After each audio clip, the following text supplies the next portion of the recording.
आज आमे पंडित श्रीराम शर्मा आचार्यंकर एक बहुत गुरुत्वपूर्ण रचना नारीर महत्व उपरे आलोचना करिबा। एथिरे समाज रे नारीर स्थान कौन तार भूमिका केते महत्वपूर्ण से विषय बहुत गभीर कथा कुहा जाइछि। चलंतु एहाकु टिके भल भाबरे बुझिबा।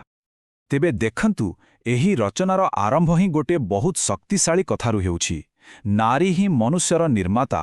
भाबिले देखंतु गोटे लाइन रे केते बड़ कथा कुहा जाइछि। माने नारी को पूरा मानव समाजर निर्माता बा स्थपति बोली कुहा जाइछि। आउ एहिटा ही आम आलोचनार मूल आधार। अच्छा, तेबे आमे एहाकु चारोटी भागरे बुझिबाकु चेष्टा करिबा।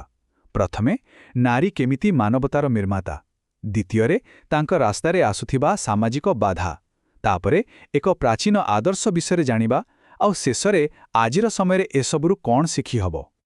हौ तेबे आसंतु प्रथम भागुरु आरंभ करिबा जे नारी केमिति मानवतार निर्माता हेला। एही रचनारे कुहा जाइछि जे गोटिए पिलार प्रथम गुरु हेउछि तार मां। काहेकि? कारण पिलाटी केवल मार रक्तमांसरु शरीर पाइनि, बरं तार स्वास्थ्य, तार चिंताधारा, तार संस्कार सबु किछि से माठारु ही पाइथाए। आउ एथिपाई गोटे बहुत सुंदर उदाहरण दिया जाइछि। जेमिति गोटे सुखिला किंबा अनुर्वर जमीरे भल फसल हेबा असंभव, ठीक सेमिति जदि नारी समाज अविकसित रहिब तेबे एक विकसित मानव समाज गढ़िबा केबे भी संभव नुहे। एहार अर्थ मानवतार विकास सीधासळख नारीर विकास उपरे निर्भर करे। किंतु जदि नारीर एही महत्वपूर्ण भूमिका को अणदेखा करा जाए तेबे कौन हेबो? आसंतु देखिबा। द्वितीय भागरे सेही सामाजिक बाधागुड़िक विषय कौन कुहा जाइछि। एठारे समाज को गोटे रथ सहित तुलना करा जाइछि। आउ एही रथर दुईटी चक हेउछन्ति पुरुष आउ नारी।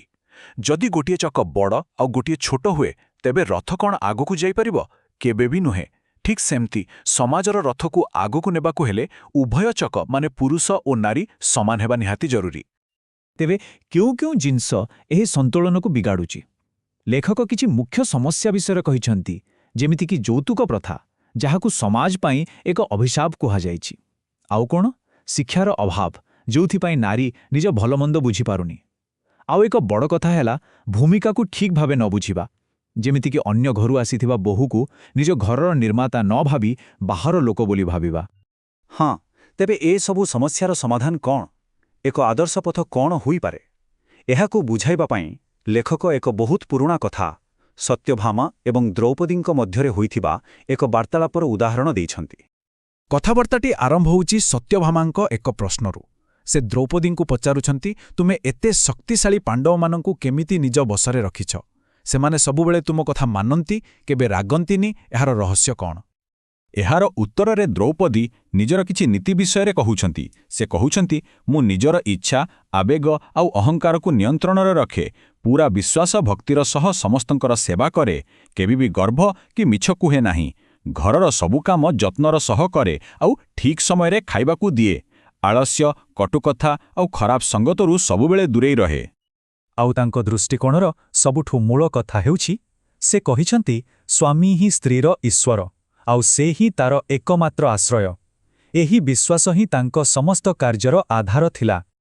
एही कथाबार्तार शेषरे एहा ही कुहा जाइछि जे जदि स्वामी स्त्री उपरे संतुष्ट रोहंती तेबे स्त्री पाई सुख, सम्मान एपरिकी स्वर्ग प्राप्ति मध्य सहज होई जाए। एहा थिला सेही प्राचीन आदर्श। किंतु प्रश्न हेउछि एही प्राचीन आदर्श आजिर दुनियारे केते दूर प्रासंगिक? आधुनिक नारी पाई एथिरे कौन मार्गदर्शन रहिछि? आसंतु आमर शेष भागरे एहाकु देखिबा। लेखक कहुछन्ति जे आजिर नारी माने इतिहासरु प्रेरणा नेबा उचित। काहाठु? सीता, सावित्री, अनुसूयेंक भଳି नारी मानुंकठारो। सेहीपरि गार्गी, मैत्रेयींक भଳି ज्ञानी नारी, महाराणी अहल्याबाईंक भଳି शासक, आउ मीराबाईंक भଳି भक्तंकठारो। आउ स्वाधीनतार अर्थ कौन? लेखकंक मतरे प्रकृत स्वाधीनता माने पुरुषमानंकु नकल करिबा किंबा पाश्चात्य संस्कृति को आपणाइबा नुहे, बरं प्रकृत स्वाधीनता हेउछि निजर कोमल, बुद्धिमान एवं सुंदर स्वभावकु चिन्हिबा एवं धर्मर पथरे चालिबा।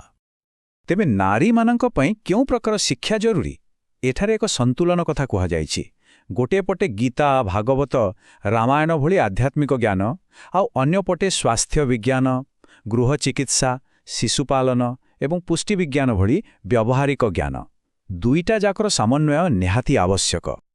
ଆଉ ଗୋଟିଏ ବହୁତ ଗୁରୁତ୍ୱପୂର୍ଣ୍ଣ କଥା ଲେଖକ ଏଠାରେ ସ୍ପଷ୍ଟ କରୁଛନ୍ତି ଯେ ନାରୀ ପୁରୁଷର ସେବିକା ନୁହେଁ, ସେ ହେଉଛି ଅର୍ଦ୍ଧାଙ୍ଗିନୀ ମାନେ ଅଧା ଅଙ୍ଗ, ଜଣେ ସମାନ ସହଭାଗୀ।